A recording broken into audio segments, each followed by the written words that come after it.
জমি জালিয়াতির অভিযোগে গ্রেপ্তার মায়াপুর স্কন ভক্ত। জমি জালিয়াতির অভিযোগে গ্রেপ্তার হলো মায়াপুর স্কনের প্রাক্তন চিফ কোঅর্ডিনেটর জয়ন্ত সাহা ওরফে জগৎ আর্তিহা দাস।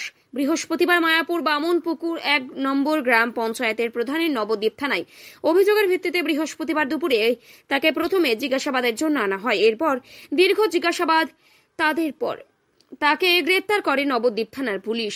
তবে সূত্রের পাওয়া খবর অনুযায়ী তিনি জমির চরিত্র বদল না করে বিদেশিদের কাছে জমি বিক্রি করেছে বলে অভিযোগ।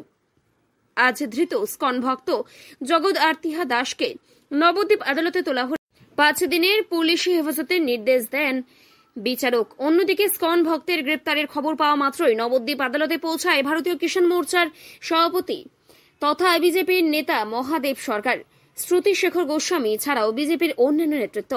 এই বিষয়ে রাজ্য কিষাণ মোর্চার সভাপতি মহাদেব সরকার বলেন, দীর্ঘ 12 বছর আগে জমি সংক্রান্ত বিষয় নিয়ে হঠাৎ করে এখন কেন গ্রেপ্তার তা নিয়ে প্রশ্ন তুলেছেন। শুধু তাই নয়, তিনি হিন্দু ধর্ম রক্ষার্থে বিভিন্ন রকমের কর্মসূচিতে যোগ দিয়েছেন। এমনকি কার্তিক মহারাজের বিরুদ্ধে মুখ্যমন্ত্রী যখন নির্বাচনী প্রচারে আক্রমণ করেছিলেন তখন প্রতিবাদী মুখ ছিলেন এই স্কন ভক্ত। শুধু তাই নয়, কলকাতা ব্রিগেড প্যারেড গ্রাউন্ডে লক্ষ্যকণ্ঠ গীতা পাঠ অনুষ্ঠানেও তার বিশেষ ভূমিকা ছিল। আর তাই হিন্দু ধর্ম রক্ষার্থে তিনি একজন প্রতিবাদী মানুষ বলেই তাকে পুলিশ চক্রান্ত করে গ্রেপ্তার করেছে।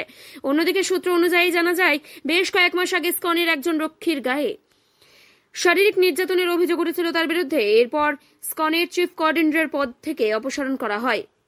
আপনাদের কোর্টে আসা এখানে জগদাত্রিয়া দাস প্রভুকে গ্রেপ্তার করে নিয়ে এসছে নবদ্বীপ থানা। আমরা সেই ব্যাপারে এখানে এসেছি প্রভুর সঙ্গে দেখা করতে এবং ঘটনার প্রতিবাদ জানাতে। কারণ জগদাত্রিয়া দাস একজন ধর্মীয় গুরু শুধু নন, একজন সমাজ আন্দোলনের অন্যতম নেতা, যার নেতৃত্বে আমরা দেখেছি যে নবদ্বীপের যে পবিত্রতা, সেই পবিত্রতা নষ্ট করবার জন্য এখানকার শাসক দল কসাইখানা নির্মাণ করে যে পবিত্রতা ধ্বংসের কাজ করেছিল, তার বিরুদ্ধে প্রতিবাদের অন্যতম মুখ হচ্ছে জগদাত্রিয়া দাস প্রভু। এবং গত ডিসেম্বর মাসে কলকাতা ব্রিগেড প্যারেড গ্রাউন্ড ময়দানে, যেখানে কার্তিক মহারাজ থেকে শুরু করে বিভিন্ন সন্তরা ছিলেন, তার অন্যতম মুখ এই জগদাত্রিয়া প্রভু ছিলেন। লক্ষ্যকণ্ঠে গীতা পাঠের মতো একটা পবিত্র কর্মসূচি, যা শাসক দলের না পছন্দ। এবং রাজ্যের স্বয়ং মাননীয়া কার্তিক মহারাজ সম্পর্কে যে মন্তব্য করেছেন, তাই এই রাজ্যের যারা সন্ত তাদের প্রতি শাসক দলের কী ধরনের মানসিকতা থাকতে পারে তার প্রমাণ আজকে আমরা পাচ্ছি জগদাত্রিয়া দাসকে গ্রেপ্তারের ভেতর দিয়েই। কারণ যেই জগদাত্রিয়া দাসকেও শাসক দলের না পছন্দ, এই কারণে তার বিরুদ্ধে ষড়যন্ত্রমূলক যে অভিযোগ নিয়ে এসে তাকে গ্রেপ্তার করা হয়েছে। বলা হচ্ছে জমির শ্রেণীবিন্যাস না করে এই কোনো জমি যখন তিনি ইস্কনের দায়িত্বে ছিলেন ল্যান্ডের, সে সময় হস্তান্তর করেছিলেন।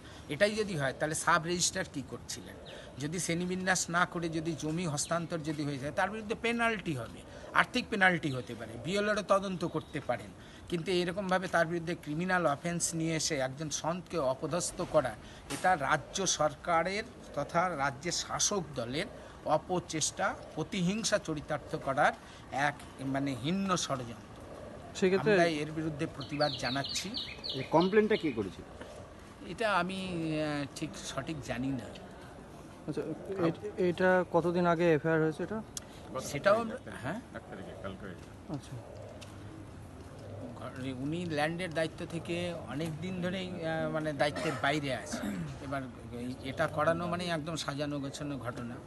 তো সেই ক্ষেত্রে কি আপনি মনে করছেন যে কার্তিক মহারাজকে নিয়ে এর আগে যেরকম মুখ্যমন্ত্রী দিয়েছিল সেরকম কি এটাও কি ষড়যন্ত্র হতে পারে? না, 100 বার। যেখানে কার্তিক মহারাজ সম্পর্কে রাজ্যের মাননীয়া এই ধরনের কথা বলতে পারেন, কার্তিক মহারাজের সঙ্গে আন্দোলনের অন্যতম মুখ হচ্ছেন জগদাত্রিয়া দাস। সুতরাং একদম সর্বোচ্চ জায়গা থেকে এটা কলকাঠি নেড়ে এটা করা হচ্ছে। আচ্ছা।